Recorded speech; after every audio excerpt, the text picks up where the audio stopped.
Assalamualaikum warahmatullahi wabarakatuh. Hari ini kita akan diskusi mengenai pemeriksaan fisik pada ibu hamil.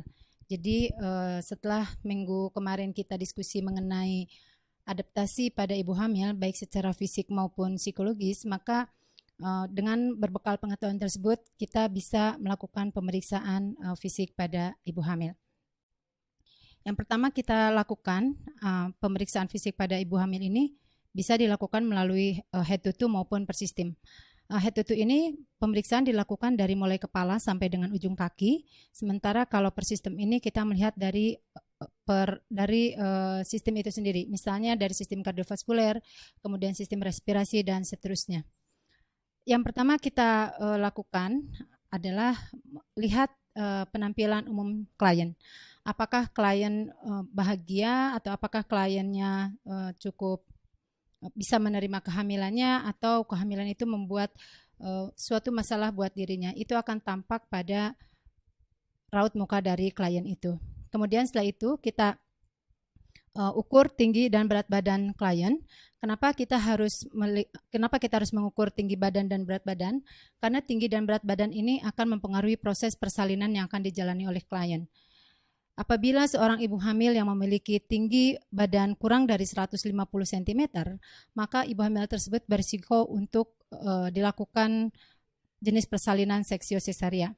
Sementara begitu pula dengan peningkatan berat badan yang overload atau berlebih, misalnya ibu hamilnya mengalami peningkatan berat badan dari mulai hamil sampai dia usia kehamilan kurang lebih 40 minggu itu kurang lebih 20 minggu, hal tersebut bisa mengindikasikan bahwa ibu hamil tersebut bisa kita rujuk untuk dilakukan seksio sesaria. Kemudian setelah itu ada tanda-tanda vital. Tanda-tanda vital ini meliputi tekanan darah, nadi, respirasi, dan temperatur. Untuk tekanan darah, seharusnya ibu hamil ini tidak mengalami perubahan, tetapi karena pada ibu hamil ini mengalami peningkatan cardiac output sebesar 40%, maka ibu hamil ini berisiko untuk terjadinya hipertensi atau kita kenal dengan preeklamsi pada usia kehamilan atau gestasional hipertensi. Kemudian selain itu juga pada respirasi pada usia kehamilan mulai 32 minggu, ibu hamil akan mengalami peningkatan frekuensi respirasi. Hal tersebut dikarenakan adanya pembesaran dari uterus yang menyebabkan diafragma kurang maksimal untuk berkembang sehingga ibu akan melakukan pernafasan lebih cepat. Sementara untuk suhu dan nadi tidak mengalami perubahan yang signifikan. Kemudian setelah dari keadaan umum klien, kemudian kita mulai masuk ke kepala dan leher. Kepala, kita lihat kebersihan kepala ibu, karena kita tahu bahwa pada ibu hamil terjadi peningkatan kelenjar keringat dan kelenjar minyak, sehingga mudah sekali untuk menempelnya debu. Dan warna rambut kita lihat apakah warna rambut ibu hitam atau kemerahan, karena warna rambut ini bisa mengindikasikan kekurangan gizi pada ibu hamil. Kemudian setelah kepala dan rambut, kita lihat muka ibu, apakah terdapat kloasma gravidarum atau tidak, yaitu suatu flek kehitaman di muka ibu yang diakibatkan karena terjadinya peningkatan hormon melanosit. Hal ini harus kita kaji karena pada beberapa wanita, peningkatan hormon melanosit ini bisa menyebabkan terjadinya penurunan citra diri atau citra dirinya menjadi rendah atau terjadi gangguan body image. Kemudian setelah itu kita juga melihat ke mata kita lihat konjungtivanya, apakah konjungtivanya mengalami anemis atau tidak, karena kita tahu bahwa kebutuhan zat besi pada ibu hamil ini meningkat dikarenakan pada ibu hamil ini terdapat 2 orang yang mengkonsumsi, yaitu ibu itu sendiri dan janin yang dikandungnya. Kemudian setelah itu kita lihat sklera, apakah skleranya ikterik atau tidak. Kemudian apakah ibu mengalami gangguan pandangan atau tidak. Apabila ibu mengalami gangguan pandangan atau pandangannya kabur, itu mengindikasikan ibu terjadinya preeklamsi. Dan apabila itu terjadi, maka kita harus mengkaji tanda-tanda preeklamsi lainnya seperti peningkatan tekanan darah dan adanya udem. Kemudian setelah itu kita ke hidung. Di hidung kita lihat apakah ibu memiliki masalah untuk jalan nafasnya. Kemudian mulut, kita lihat mulut kebersihannya. Apakah mulut ibu kotor atau tidak. Kemudian bagaimana kondisi gigi ibu, apakah mengalami karies atau tidak. Hal tersebut bisa diakibatkan karena pada ibu hamil peningkatan kebutuhan kalsium diakibatkan oleh adanya konsumsi dari janin untuk perkembangannya. Kemudian selain itu juga kita melihat leher dan melihat telinga. Telinga kita lihat fungsi pendengaran ibu. Apakah fungsi pendengarannya normal atau tidak? Hal ini berguna untuk membantu kita nanti pada saat ibu akan bersalin. Ketika fungsi pendengaran ibu baik, maka diharapkan ibu dapat mengikuti instruksi yang kita berikan dalam pimpinan persalinan. Kemudian selain itu juga untuk mengetes fungsi pendengaran ini kita cukup melihat dari obrolan kita dengan si ibu. Apabila pertanyaan kita dijawab dengan benar oleh si ibu, itu sudah cukup menunjukkan bahwa fungsi pendengaran ibu baik. Kemudian setelah itu ke leher. Di leher kita melihat apakah ada pembesaran tiroid atau tidak. Karena kita tahu pada ibu hamil basal metabolismenya cukup tinggi. Kemudian juga apakah terjadi peningkatan JVP atau tidak. Kemudian dari kepala dan leher kita masuk ke dada. Di dada kita periksa paru-paru dan jantungnya. Untuk paru-paru tadi di depan kita sudah periksa bagaimana frekuensinya. Pada saat sekarang ini kita periksa bagaimana iramanya, kemudian apakah ada bunyi jantung, apakah ada bunyi paru tambahan atau tidak. Dan jantung pun demikian, kita periksa apakah ada bunyi jantung tambahan atau tidak, seperti galop misalnya, ya, atau terdengar S3. Kemudian berikutnya kita masuk ke dada. Di dada yang kita periksa payudaranya. Payudara ini kita lihat kebersihannya, apakah payudara ibu bersih atau tidak, karena ini untuk mempersiapkan laktasi yang akan dijalani oleh si ibu. Kemudian selain itu kita periksa puting ibu, kita lihat bentuk puting ibu, apakah bentuk puting ibu ini keluar atau menonjol, kemudian ataukah datar, ataukah justru inverted atau menjorok ke dalam. Ini juga sangat mempengaruhi fungsi laktasi pada saat nanti ibu melahirkan.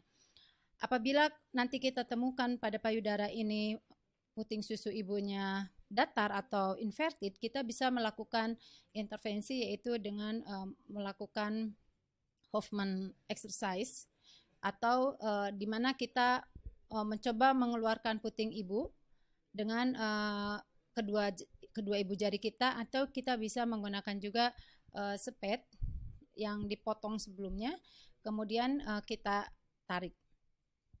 Kemudian selain itu kita lakukan palpasi. Di palpasi ini kita akan memeriksa apakah ada massa atau tidak.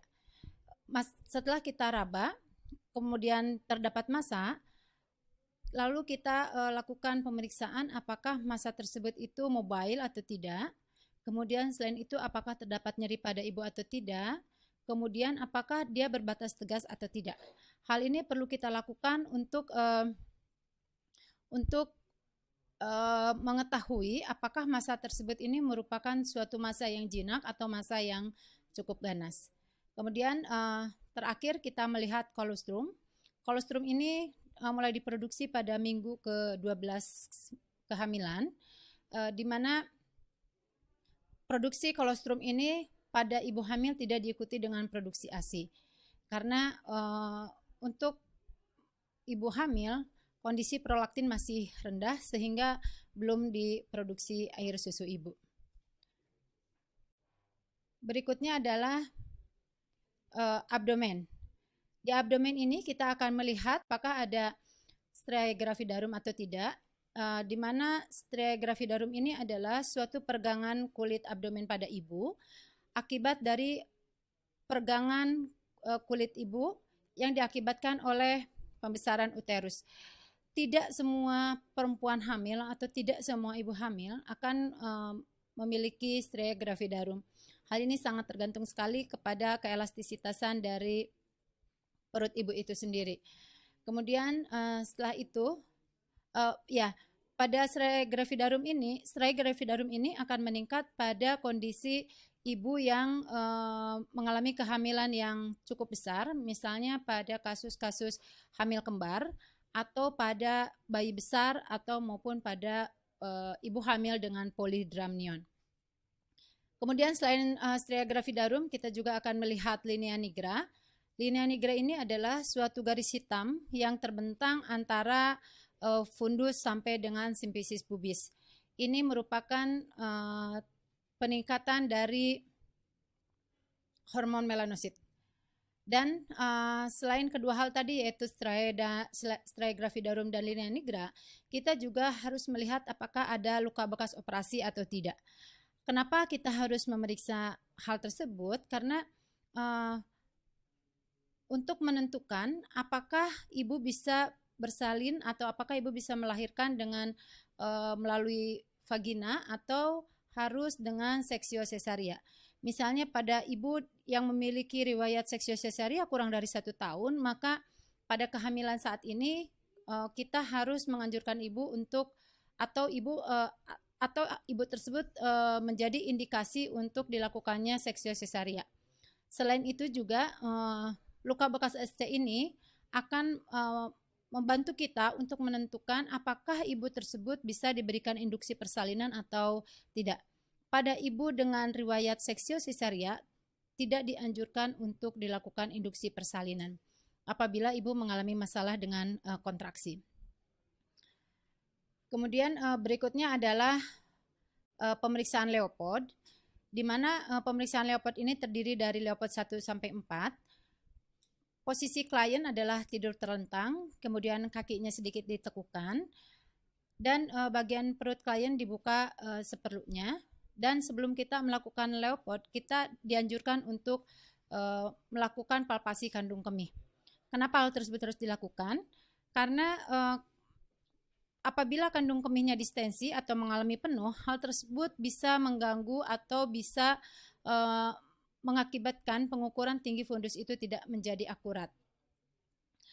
Kemudian setelah dilakukan palpasi kandung kemih dan dinyatakan klien tidak mengalami distensi kandung kemih, maka kita bisa mulai melakukan pemeriksaan Leopold. Untuk pemeriksaan Leopold 1 sampai Leopold 3, maka posisi pemeriksa itu menghadap klien, sedangkan untuk Leopold 4 sendiri posisi kita bisa menghadap ke kaki klien atau bisa menghadap ke muka klien. Pemeriksaan Leopold 1 ini ada 2 tujuan. Pertama adalah mengukur tinggi fundus uteri, dan yang kedua adalah menentukan apa yang ada di fundus. Caranya adalah kita kumpulkan dulu kehamilan ibu ke arah tengah, kemudian setelah itu kita fiksasi di fundus dan kita ambil medline atau meteran, kemudian kita bentangkan medline tersebut dari simfisis sampai ke arah fundus. Untuk medline ini dianjurkan satuan inci menghadap ke arah pemeriksa. Hal ini dimaksudkan agar ukuran yang kita lakukan itu akurat. Karena biasanya cenderung, apalagi untuk pemula, cenderung kita mengepas-ngepaskan ukuran tinggi fundus dengan medline ini. Misalnya apabila kita punya pasien atau punya klien dengan usia kehamilan 28 minggu, kemudian kita temukan ternyata TFU-nya hanya 26 cm, maka biasanya kita cenderung untuk ngepas-ngepasin medline tersebut, sehingga akhirnya ukuran yang kita dapat tidak akurat. Nah, dari pemeriksaan Leopold 1 ini, kita bisa mengetahui ukuran TFU, dan dari TFU ini atau tinggi fundus ini kita bisa menghitung usia kehamilan dan taksiran berat badan janin. Untuk usia kehamilan sendiri bisa kita cari tahu dengan minggu, satuan minggu, atau dengan satuan bulan. Untuk satuan minggu itu kita bisa TFU dikali 8/7. Misalnya TFU-nya kita dapatkan 35 cm, maka 35 cm dikali 8/7. Maka kita dapatkan kurang lebih 40 minggu. Dan untuk bulan, TFU misalnya 35 cm tadi, kita bagi 3,5, maka hasilnya adalah 40 minggu. Dan selain usia kehamilan, dari TFU juga kita bisa mendapatkan taksiran berat badan janin, yaitu dengan menggunakan rumus TFU dikurangi 12 kemudian dikalikan 155 dan hasilnya dalam satuan gram. Jadi misalnya tadi TFU 35, maka 35 dikurangi 12 nanti hasilnya baru dikalikan 155 dan itu adalah satuannya gram. Nah, selain tadi mengukur TFU, dari Leopold 1 ini juga kita bisa menentukan apa yang ada di fundus. Caranya adalah ketika tangan kita di atas, kita meraba apakah yang kita raba itu bentuknya bulat, melenting, keras. Apabila kriteria tersebut terpenuhi, maka kemungkinan yang ada di fundus tersebut adalah kepala. Tinggal nanti kita cross check pada saat Leopold 3 apa yang ada di bawah. Ya, setelah Leopold 1 kita masuk ke Leopold 2. Leopold 2 ini tujuannya adalah menentukan letak punggung, apakah dia ada di kiri atau di kanan, dan menentukan bagian kecil janin. Caranya, tangan kita, salah satu tangan bisa menahan salah satu sisi perut klien kita, sementara tangan yang lain meraba sisi abdomen ibu yang lain. Apakah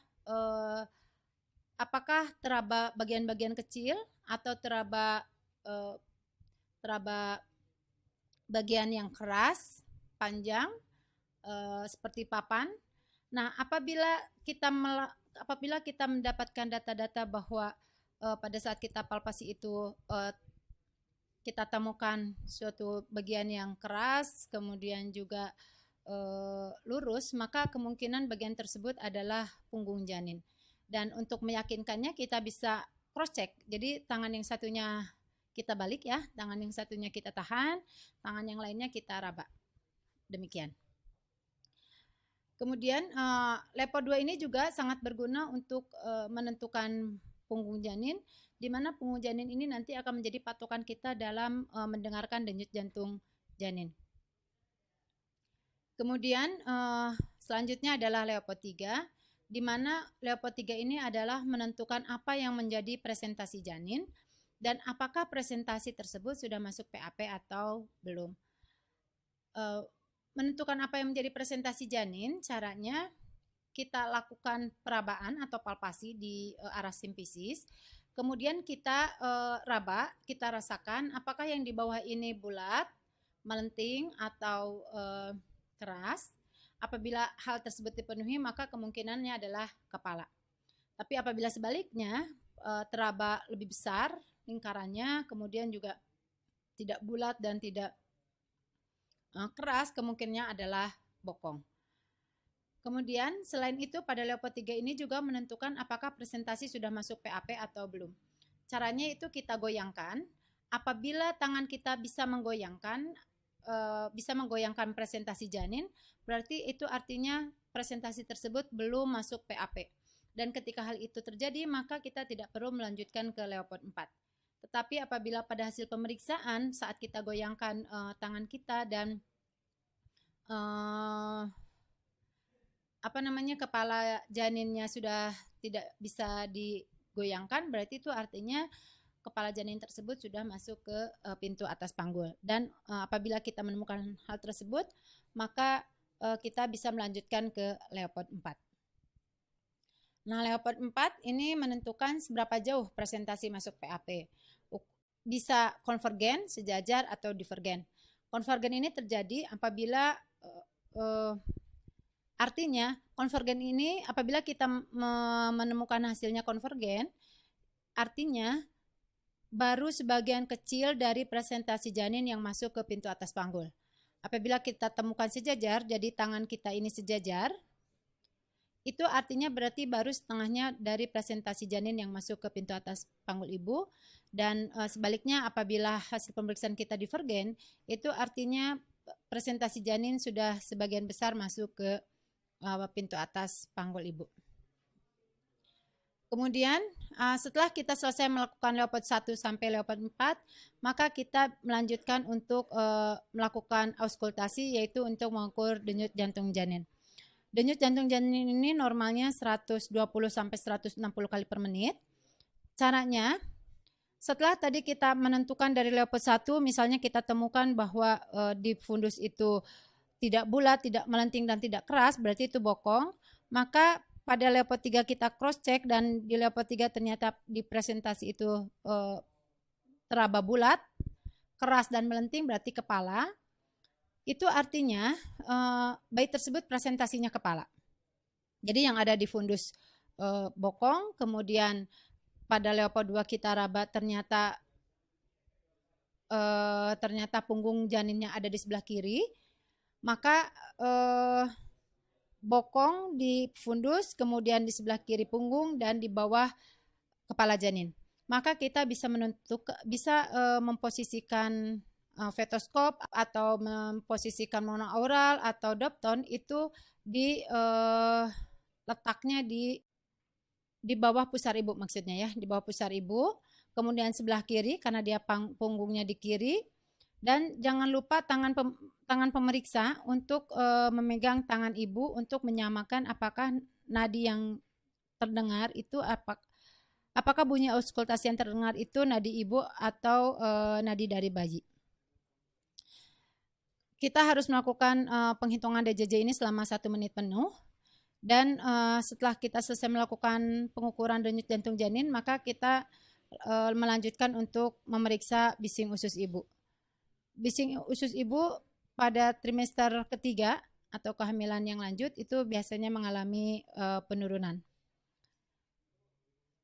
Kemudian setelah ke abdomen kita turun ke genitalia. Di genitalia ini pada kehamilan awal kita bisa melihat tanda Chadwick, di mana tanda Chadwick ini adalah kebiruan pada vagina, terdapat di sekitar lubang vagina, kebiruan. Jadi kita harus membuka labia mayora dan minora sehingga akan terlihat tanda kebiruan di sekitar jalan lahir. Kemudian pada ibu hamil trimester 2 dan trimester 3 kita harus melihat apakah ada udem atau tidak. Selain itu juga kita melihat varises, jadi apakah ada varises di jalan lahir ibu. Apabila terdapat varises pada jalan lahir ibu, maka ibu tidak dianjurkan untuk melakukan persalinan normal. Kemudian selain itu juga kita periksa apakah ibu mengalami flor albus atau tidak, atau lebih dikenal dengan ibunya mengalami keputihan atau tidak. Jika ibunya mengalami keputihan, kita tanya apakah keputihan tersebut menyebabkan gatal atau tidak. Kemudian kita lihat apakah warnanya bening atau kekuningan atau kehijauan, dan kita periksa bagaimana baunya. Kemudian berikutnya adalah kita periksa anus. Di anus kita lihat apakah ibu mengalami hemoroid atau tidak. Jika ibu mengalami hemoroid, kita lihat ukurannya bagaimana. Apakah bisa mengganggu ke persalinan atau tidak. Nah ini contoh varises pada ibu hamil. Jadi kita lihat di kedua kaki ibu, apakah ada varises atau tidak. Kemudian juga udem, ini contoh kaki normal, dan ini contoh kaki yang mengalami udem. Dan untuk memeriksa udem ini kita bisa menekan dengan ibu jari kita pada tibia. Apabila tidak kembali dalam 2 detik atau 3 detik, maka ibu tersebut bisa kita katakan mengalami udem. Kemudian selain itu kita periksa juga Homan sign atau tanda Homan. Tanda Homan ini kita lakukan hanya pada ibu trimester 3 saja. Hal ini dilakukan karena biasanya pada ibu hamil trimester 3 itu beresiko untuk mengalami tromboplebitis karena sirkulasi ke arah inferior itu tidak lancar. Dan terakhir kita lakukan pemeriksaan refleks patella. Ini untuk menentukan apakah ibu mengalami gangguan persarafan atau tidak. Ya mungkin untuk kuliah pemeriksaan ibu hamil saya cukupkan sekian. Dan memang untuk kuliah ibu hamil ini akan lebih mudah lagi apabila Anda melakukannya di laboratorium. Itu saja untuk hari ini. Terima kasih. Wassalamualaikum warahmatullahi wabarakatuh.